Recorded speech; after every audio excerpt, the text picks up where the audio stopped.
This is the Lone Crater YouTube. We hope this video helps. You start by confirming the exact Sam4s model and powering down to avoid data corruption. Remove the cache drawer media and any customer receipts so nothing interferes.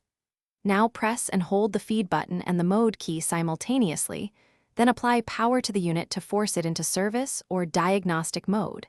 This bypasses normal operation and gives you access to reset functions. Keep holding until the display shows service or diag, so you know you're in the right state. Once in service mode, use the mode and PLU/department keys to step through menu entries until you find reset, memory clear, or factory reset. Make sure you understand each option.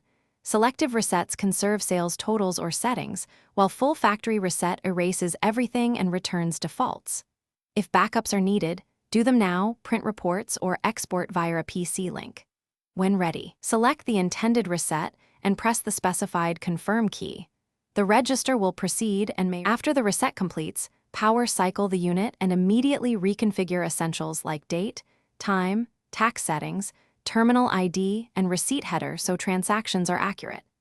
If the register fails to enter service mode, inspect button contacts and the AC adapter for faults.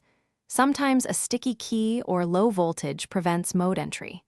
If you see persistent error codes or the unit won't boot, write down the exact code and contact Sam4s support or a certified technician. They'll use that code to guide repairs. Thanks for watching. Consider subscribing if we helped you.